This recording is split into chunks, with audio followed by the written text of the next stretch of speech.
రెడ్డి పరిపాలన విధానం మీకు ఎట్లా అనిపిస్తుంది? బాగుంది. లోకల్ బాడీ ఎలక్షన్స్ వస్తున్నాయి కదా అంటూ మనకి ఏదైతే ఎంపీటీసీ కార్పొరేటర్ ఎలక్షన్స్, సో అప్పుడు బీఆర్ఎస్ వచ్చే అవకాశం ఉందంటారా లేకపోతే మళ్ళీ కాంగ్రెస్ వస్తుంది? ఓకే, ఎందుకంటే వాళ్ళు పట్టిన పథకాలు బాగున్నాయి. గ్యాస్ కానీ, కరెంటు కానీ, హౌసింగ్ కానీ, అవన్నీ 6 పథకాలలో గ్యారంటీ అయినాయి.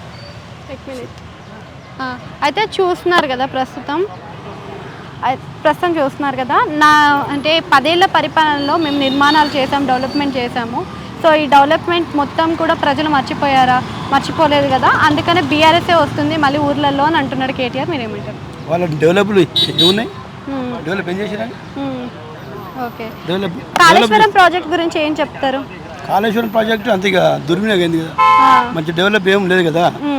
మాకు సాగర్ కట్టినామంటే 100 ఏళ్ళు అది, అటువంటి మీకు స్థిరంగా ఉంటాడు కట్టలే కదా. కేసీఆర్కి ఇంకా రేవంత్ రెడ్డికి తేడా అంటే ఏం చెప్తారు మీ మాటల్లో?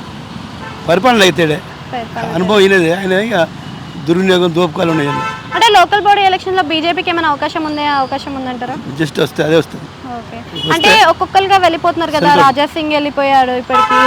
అయినా సిద్ధాంతం సెంట్రల్లో బాగుంటుంది. ఓకే, కానీ సీఎం క్యాండిడేటే లేడు మనకి అని అంటున్నారు కదా. ఏది మన తెలంగాణ లేరు? అవును ఉన్నారు, బట్టి ఉన్నాడు, కోట వెంకట ఉన్నాడు. ఓకే, థ్యాంక్ యూ అండి.